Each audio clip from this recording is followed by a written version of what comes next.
দিদি number one. আপনারা জানেন এই অনুষ্ঠানে প্রতিযোগীরা নিজেদের জীবনের কষ্টের কথা নিয়ে আসেন। এবার কারুর জীবনের কষ্ট বা স্ট্রাগলকেই খাটো করে দেখা উচিত নয়, কিন্তু তারপরেও সময়ের সঙ্গে দাঁড়িয়ে এই ইন্টারনেটের যুগে কতটা কষ্ট যথেষ্ট আর যারা আসেন তাদের কি অভীষ্ট সেই নিয়ে প্রচুর চর্চা হয়েছে। তবে আজকে সেটা প্রসঙ্গ নয়। আজকের প্রসঙ্গ হলো যে এই একই মঞ্চে আসতে চলেছেন মুখ্যমন্ত্রী মমতা বন্দ্যোপাধ্যায়, পশ্চিমবঙ্গের মুখ্যমন্ত্রী।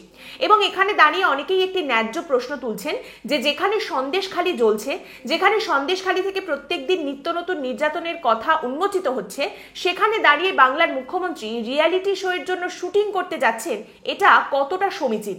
এটা শালীনতার সমস্ত সীমাকে লঙ্ঘন করে না? এই নিয়ে আমি কয়েকটা কথা আপনাদের সামনে রাখতে চাই। আশা করছি আজকের এই পর্বটা শেষ হতে হতে আপনারা আপনাদের প্রশ্নের উত্তরগুলো পেয়ে যাবেন। দেখুন, রাজনৈতিক নেতা নেত্রীদের সঙ্গে সংবাদ মাধ্যমের একটা সময় প্রচন্ড কলহ ছিল, ভয়ঙ্কর কলহ। বিশেষ করে কংগ্রেসের সময়কার যেসব সাংবাদিকরা ছিলেন তাদের সম্পর্কে একটি প্রশ্ন করা হতো যে এই সাংবাদিকরা মিলে যে একটি বৃত্ত তৈরি করেছেন, এই বৃত্তের মধ্যে একদম রাস্তা থেকে মাটি থেকে উঠে আসছেন যে সমস্ত রাজনীতিবিদ নেতা নেত্রীরা, তাদের কি আদৌ কোনো জায়গা আছে? অতএব সেখানে সংঘাত অবশ্যম্ভাবী। একটা উদাহরণস্বরূপ বলা যেতে পারে প্রধানমন্ত্রী নরেন্দ্র মোদীর 2007 সালের একটি সাক্ষাৎকারের কথা। তবে সেটা বলার আগে আমি কোন বছর কোনটা হয়েছে সেটা একটু আপনাদের সামনে বলে দিচ্ছি। 2001-এ গুজরাটের মুখ্যমন্ত্রী হন নরেন্দ্র মোদী মহাশয়। তারপর 2002-এ গুজরাট দাঙ্গার ঘটনা সামনে আসে এবং 2007-এ করণ থাপারের সঙ্গে তৎকালীন গুজরাটের মুখ্যমন্ত্রী নরেন্দ্র মোদীর একটি সাক্ষাৎকার সামনে আসে। এবং সেই সাক্ষাৎকারের এই মুহূর্তটা নিশ্চয়ই আপনাদের সকলেরই এখনো মনে আছে। Just say it again. Not necessary. I have to talk about the in 2007 everything what you want to talk. But by not saying it again, by not letting people hear the message repeatedly, you're allowing an image that is contrary to the interest of Gujarat to continue. It's in your hands to change it. I'll have to rest for a while. Water. पानी आप पीछे दोस्ती बनी रहे, अपनी दोस्ती बनी रहे। You came here, I'm happy and thankful to you. এখানে অনেকেই যেটা পয়েন্ট আউট করেন সেটা হচ্ছে নরেন্দ্র মোদীর মাইক ছেড়ে দিয়ে উঠে চলে যাওয়া, তিনি উত্তর দিলেন না, অত্যন্ত অ্যাডামেন্ট ভাবে উঠে চলে গেলেন। কিন্তু এখানে আরেকটা দিক যেটা অনেকেই হয়তো খেয়াল করেন না, সেটা হচ্ছে কিভাবে গোটা সিচুয়েশনটা নরেন্দ্র মোদী হ্যান্ডেল করলেন। তিনি কিন্তু চিৎকার চেঁচামেচি করে কোনো সিন ক্রিয়েট করেননি, কোনো আজে বাজে কথা বলেননি। দোস্তি বানি রেহে বলে মাইকটাকে রেখে দিয়ে তিনি চলে গেলেন। তার কারণটা কি? তার কারণ ততদিনে নরেন্দ্র মোদীর মুখ্যমন্ত্রী থাকার অনেকগুলো বছর হয়ে গেছে। তিনি জানেন কখন কোথায় কোন রিয়াকশন দিলে তার ফল কি হতে পারে। দেখুন, 2002 সালের প্রশ্ন যেটা তাকে 2007 পর্যন্ত খুঁজে বেরিয়েছে এবং এই 2024-এ এসেও কিন্তু সেই প্রশ্ন তাকে তাড়া করে, এখনো কিন্তু এটা চর্চার বিষয়, এখনো ওই ঘটনার কথা উঠে আসে। একইভাবে 2007-এর এই সাক্ষাৎকার আজও পর্যন্ত 2024-এও কিন্তু থেকে গেছে, বিভিন্ন চর্চায় বিভিন্ন কথায় বারবার এটা উঠে আসে। এবারে আপনাকে আরেকটা ইন্টারভিউ, আরেকটা সাক্ষাৎকার আমি দেখাবো, সেটা অন্য আরেক মুখ্যমন্ত্রী, আমাদের পশ্চিমবঙ্গের মুখ্যমন্ত্রী মমতা বন্দ্যোপাধ্যায়ের সাক্ষাৎকার। আবারও এখানে বছরগুলো একটু বলে দিই। 2011 সালে মুখ্যমন্ত্রী হয়েছেন মমতা বন্দ্যোপাধ্যায় এবং এই যে সাক্ষাৎকারটা আমি আপনাদের দেখাবো সেটা 2012 সালে। 2012 মানে বুঝতে পারছেন তখনও পর্যন্ত কোনো বড় স্ক্যান্ডেল, কোনো বড় স্ক্যামের কথা সামনে আসেনি। সারদা নারদা এই সমস্ত কিছু তখনও সামনে আসেনি, কিন্তু তখন থেকেই বেশ কিছু প্রবলেমেটিক এলিমেন্ট নিয়ে কিন্তু প্রশ্ন ওঠা শুরু হয়ে গেছে। বিশেষ করে তৃণমূল কংগ্রেসের বেশ কিছু নেতা, আরাবুল ইসলাম, মদন মিত্র, তাদেরকে নিয়ে প্রশ্ন, তাদের ব্যবহার নিয়ে কিন্তু নানা রকম প্রশ্ন উঠতে শুরু করেছে। এই পরিস্থিতিতে দাঁড়িয়ে যখন এই সমস্ত বিষয় নিয়ে মুখ্যমন্ত্রী মমতা বন্দ্যোপাধ্যায়কে প্রশ্ন করা হয়, 2012 সেই সাক্ষাৎকারে মুখ্যমন্ত্রী যেভাবে রিঅ্যাক্ট করেছিলেন সেটা হচ্ছে এইটা। SFI cadres you are SFI cadres. These are university students. So what? University, there are so many universities. They have collected only selected. They have selected only from Maoist organization. No, I'm sorry. I cannot say. No. Okay. I cannot say. I have a prestige. No. Okay. I am not. Okay. This is a different. No. এবার এই দুটো সাক্ষাৎকার, দুজন মুখ্যমন্ত্রীর দুটি সাক্ষাৎকার যদি আপনি দেখেন, তাহলে কোন বিষয়গুলো নিয়ে তারা রিঅ্যাক্ট করেছিলেন এবং কিভাবে তারা রিঅ্যাক্ট করেছিলেন, এগুলো পাশাপাশি রাখলে কে সিচুয়েশনটা বেটার হ্যান্ডেল করেছিলেন সেটা কিন্তু আপনি নিজেই বুঝতে পারবেন, আপনি একটা মূল্যায়ন করতে পারবেন। কিন্তু মোদ্দা কথা হচ্ছে এই দুটো মুহূর্ত এই দুজনের জীবনে একটা টার্নিং পয়েন্টে পরিণত হয়। তারা বুঝতে পারেন যে ট্র্যাডিশনালি যেভাবে এতদিন রাজনীতিবিদরা মিডিয়াকে হ্যান্ডেল করে এসেছেন সেভাবে আর হ্যান্ডেল করা যাবে না, এবং এই দুটো মুহূর্তের পর থেকেই কিন্তু দুজন এই সিদ্ধান্তে আসেন যে তারা আর সাক্ষাৎকার দেবেন না, তারা সাক্ষাৎকার দেওয়া বন্ধ করে দেন। বছরে একটা বা দুটো তারা সাক্ষাৎকার দেন খুবই নমনম করে। এছাড়া এছাড়া কিন্তু তারা আর কোনো সাক্ষাৎকারে একেবারেই আসেন না, এবং সেই সমস্ত সাক্ষাৎকারগুলো যা প্রশ্ন করা হয় সেগুলো এতটাই নিরামিষ যে কোনোটা পাতে দেবারও যোগ্য নয়। আপনারা জানেন মুখ্যমন্ত্রী মমতা বন্দ্যোপাধ্যায় বেশ কিছু প্রেস কনফারেন্স করেন, কিন্তু সেটা ভীষণ কন্ট্রোলড ভাবে, পুরোটাই তার হাতে থাকে কন্ট্রোলটা, কোন প্রশ্নের উত্তর তিনি দেবেন, কার প্রশ্নের উত্তর দেবেন, কোনটার উত্তর দেবেন না, কখন সাংবাদিক সম্মেলনটা তিনি শেষ করে দেবেন, সবটাই তার হাতে থাকে। এবং এই বছরে একটা করে যে নমনম ইন্টারভিউ, সেই রকম একটা শেষ ইন্টারভিউ দেখে এটা অনুমান করতে পারি আমি যে কেন্দ্রেও যেভাবে প্রশ্নগুলো মেপে দেওয়া হয়, রাজ্যের ক্ষেত্রেও কিন্তু প্রশ্নগুলো সেভাবেই মেপে দেওয়া হয়। এইবার আপনি দেখুন, বর্তমানে সন্দেশখালীর ঘটনা চারিদিকে চলছে। এই সন্দেশখালীর ঘটনা সামনে আসার আগে একটা ঘটনা ঘটেছে এবং পরে একটা ঘটনা ঘটবে। আগে যেটা হয়েছে সেটা হচ্ছে মুখ্যমন্ত্রী রাজ্যের বাজেটে ঘোষণা করেছেন যে মহিলাদের জন্য যে ভাতা তিনি চালু করেছিলেন লক্ষ্মীর ভান্ডার, তার পরিমাণ বাড়ানো হয়েছে 500 টাকা থেকে 1000 টাকা এবং 1000 টাকা থেকে 1200 টাকা। আর সন্দেশখালীর ঘটনা সামনে আসার পরে যেটা ঘটবে সেটা হচ্ছে আসন্ন লোকসভা নির্বাচন।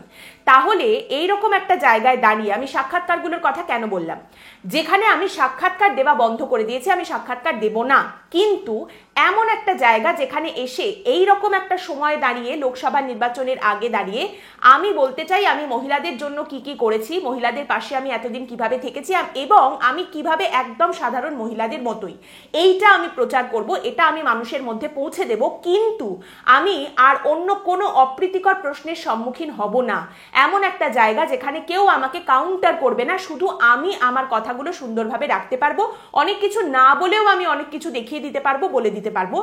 এইটার সব থেকে ভালো সলিউশন কি হতে পারে? সাক্ষাৎকার ছাড়া, একজন সাংবাদিকের সঙ্গে মুখোমুখি কথা বলা ছাড়া what is the top solution? দিদি নাম্বার 1 এর মতো একটি মঞ্চ, একদম কাস্টমাইজড একটা মঞ্চ। ঐতিহাসিক এইখানে আরেকটা ইন্টারেস্টিং বিষয় খেয়াল করুন, জি বাংলায় এই অনুষ্ঠান সম্প্রচারিত হয়, জি এরই কিন্তু বাংলা সংবাদ চ্যানেলও রয়েছে 24 ঘন্টা, জি 24 ঘন্টা। তাহলে একজন রাজনীতিবিদ নিজের কথা রাখতে বা একটা মিডিয়া আউটরিচ প্রোগ্রাম যদি করেন, তিনি কি করে নিউজ চ্যানেলটাকে একদম পাশ কাটিয়ে চলে গেলেন এন্টারটেনমেন্ট চ্যানেলে? এটা কিন্তু একটা প্রশ্নের বিষয়, খুবই ইন্টারেস্টিং বিষয়। তাহলে চ্যানেলের প্রডিউসারদের মধ্যে কি কথা হয়েছে? শুধুমাত্র টিআরপির জন্য কি চ্যানেলের পলিসি বদলে গেল? সেরকমটা তো খুব একটা মনে হয় না। এবার আপনি যদি বলেন না, তাহলে জি তো মনে হচ্ছে একটা দিকে ঝুঁকে পড়ছে, একদম মিডিয়া আউটরিচ, শুধুমাত্র নিজের ঢাকঢোল পেটানো হবে সেটা জানার পরেও তারা কি পলিসি বদল করে ফেলছেন? সেটাও বলা ইম্পসিবল, কারণ আপনারা জানেন যে জি এর ন্যাশনাল মিডিয়াও রয়েছে এবং সেখানে তারা আবার অন্য দিকটায় ঝুঁকে রয়েছেন, এই অভিযোগ তাদের বিরুদ্ধে মাঝে মধ্যেই উঠে আসে। এবং তারই সঙ্গে দাঁড়িয়ে আপনি দেখুন, এই যে পর্বটা যেখানে মুখ্যমন্ত্রী মমতা বন্দ্যোপাধ্যায় দিদি নাম্বার 1-এ অতিথি হিসেবে আসছেন, সেখানে প্রতিযোগী হিসেবে যাদের বেছে নেওয়া হয়েছে সেটাও কিন্তু ভীষণ সেফ চয়েস, সেফ কন্টেস্টেন্ট, এমন মানুষজন যারা মুখ্যমন্ত্রীকে পছন্দ করেন, তিনি যাদের পছন্দ করেন, এমন একটা জায়গা তৈরি করা হয়েছে। কোথাও কোনো বিতর্ক হবে না, কোথাও কেউ কোনো সংঘাতে যাবেন না, এইরকম একটা জায়গা। এবং এইখানে একজন প্রতিযোগী রয়েছেন ডোনা গঙ্গোপাধ্যায়, যিনি সৌরভ গঙ্গোপাধ্যায়ের স্ত্রীও বটে। সেই সৌরভ গঙ্গোপাধ্যায় যিনি অনায়াসে এদিক থেকে ওদিক করতে পারেন, যিনি সক্রিয়ভাবে রাজনীতিতে না থাকলেও বিভিন্ন রাজনৈতিক ব্যক্তিত্বের পাশে তাকে মাঝে মধ্যেই দেখতে পাওয়া যায়, মানে যিনি ওই বলা যেতে পারে দিদির রাজ্যে দাদাগিরি এবং মোদির ভুবনে ঘোরাঘুরি দুটোই অনায়াসে করতে পারেন। তো এইরকম একটা পর্বে ডোনা গাঙ্গুলিকে সেফ চয়েস হিসেবে, প্রতিযোগী হিসেবে বেছে নেওয়াটা নিছকই কাকতালীয়, এটা ভাবাটা একটু কঠিন। বলা যেতে পারে যে ওই পর্বটিতে আপনি যা যা দেখতে পাবেন তার মধ্যে কোনোটাই যে নিছক কাকতালীয় এমনটা ভাবার কোনো কারণ নেই। মুখ্যমন্ত্রী একটি অনুষ্ঠানে আসছেন, সেখানে কি করা হবে, কি বলা হবে, সবটা যে ক্যালকুলেটেডই থাকবে এটাই খুব স্বাভাবিক। এবং এখানে দাঁড়িয়ে আরেকটা বড় জিনিস যেটা হয়তো অনেকেই মিস করে যাচ্ছেন, সেটা হচ্ছে দেখুন, এই দিদি নাম্বার 1-এর অডিয়েন্স, টার্গেটেড অডিয়েন্সটা একবার ভাবুন। একজন রাজনীতিবিদ, একজন মুখ্যমন্ত্রী, তিনি এসে কথা বলবেন। তিনি যদি নিউজ চ্যানেলে এরকম একটা কোনো পাবলিক আউটরিচ প্রোগ্রাম করার কথা ভাবতেন, তাহলে সেখানে যে সমস্ত দর্শকরা নিউজ চ্যানেলে তাকে দেখতেন, তারা তার মানে নিউজ চ্যানেলটা দেখেন। নিউজ চ্যানেলে তার মানে তারা এতদিন ধরে সন্দেশখালীতে কি হচ্ছে না হচ্ছে সেগুলো সম্পর্কে অবগত, সেগুলো সম্পর্কে ক্রমাগত জানতে পারছেন। তারপরে গিয়ে সেই একই চ্যানেলে তারা এই মুখ্যমন্ত্রীর এরকম একটা প্রোগ্রাম দেখতেন। অন্যদিকে যারা দিদি নাম্বার 1-এর দর্শক, তারা নিউজ চ্যানেলটা অতটা নাও দেখতে পারেন, নিউজ চ্যানেলটা অতটা মন দিয়ে ফলো নাও করতে পারেন, সবটা সম্পর্কে হয়তো তারা অবগত নন, সমস্ত খবর হয়তো তারা খতিয়ে দেখেননি। এবার তাদের সামনে যখন মুখ্যমন্ত্রী এসে এই একই প্রোগ্রাম করছেন এবং এই আউটরিচটা করছেন, এটা তাদের সামনে প্লেস করাটা অনেক বেশি বেটার।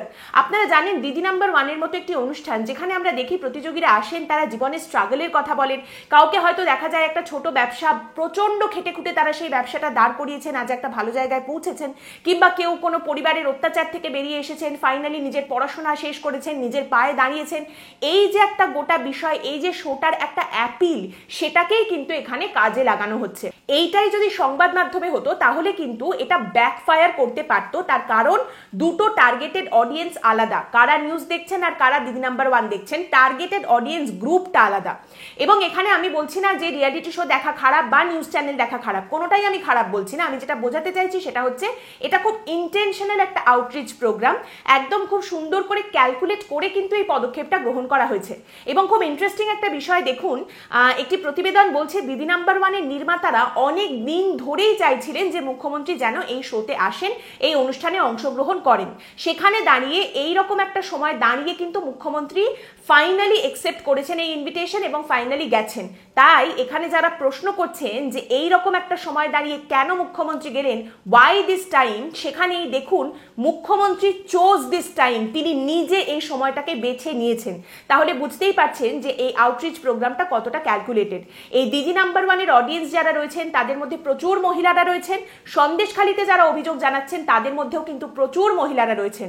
এই রকম একটা সময় লোকসভা নির্বাচনের আগে দাঁড়িয়ে মুখ্যমন্ত্রী নিজে কিন্তু এই সময়টা বেছে নিয়েছেন এবং ফাইনালি এই সময়টাতে তিনি রিয়ালিটি শোতে যাবেন সেটা নিজেই কিন্তু তিনি চুজ করেছেন। এইরকম একটা শোতে গেলে ভালো ব্র্যান্ডিং যে হবে সেটা আলাদা করে বলার আর কোনো দরকারই নেই। আমাদের রাজ্যের অন্যান্য নেতা নেত্রীরা কিন্তু ক্যালকুলেট করে এটা এখনো পর্যন্ত বের করতে পারেননি, তারা এরকম কোনো শোতে যাননি কারণ তারা এই ক্যালকুলেশনটা করে উঠতে পারেননি। এবং তারই সঙ্গে বলতে হয় আমাদের দেশের অন্য কোনো রাজ্যের কোনো মুখ্যমন্ত্রী কোনো রিয়েলিটি শোতে অংশগ্রহণ করেছেন কিনা আমার অন্তত জানা নেই। কিন্তু আপনি যদি পাশ্চাত্য দেশগুলোর দিকে তাকান, ওয়েস্টার্ন কান্ট্রিজ, সেখানে কিন্তু এইরকম একটা জায়গা রয়েছে। সেখানে যারা প্রেসিডেন্ট রয়েছেন বা যারা রাজনীতিবিদ, মেম্বার অফ পার্লামেন্ট, তারা কিন্তু এই ধরনের বিভিন্ন রিয়েলিটি শোতে অংশগ্রহণ করেন। এই রিয়েলিটি শোগুলোর মাধ্যমেও কিন্তু তারা একটা জনসংযোগ করেন। এই ব্যাপারটা যে বাংলার বুকেও করা যেতে পারে, এই রকম একটা আইডিয়া এখন দেখা যাচ্ছে মুখ্যমন্ত্রী দিদি নাম্বার ওয়ানে যাচ্ছেন। এবং এটা যদি আইপ্যাকের মস্তিষ্ক প্রসূত হয় তাহলে অবাক হওয়ার কোনো কারণ নেই। এবং তারই সঙ্গে মুখ্যমন্ত্রীর এই দিদি নাম্বার ওয়ানে যাওয়াটা কিন্তু আরো একটা বিষয়ের ইঙ্গিত দেয়। এই লোকসভা নির্বাচনের আগে আমরা আরো নানান রকম জিনিসপত্র দেখতে পাবো। তাহলে একদম শেষে দাঁড়িয়ে এখনো যদি আপনার কোনো নীতিগত প্রশ্ন থেকে থাকে যে এটা কি হচ্ছে, এটা আদৌ ঠিক হচ্ছে কিনা, তাহলে একটাই কথা বলবো, এটা রাজনীতি, এটা রাজনীতি হচ্ছে। আজকের পর্ব এখানেই শেষ করছি। আপনাদের মতামত অবশ্যই জানাবেন এই পর্ব সম্পর্কে। পরের দিন আবার দেখা হবে অন্য একটি বিষয় নিয়ে আলোচনায়। ভালো থাকবেন।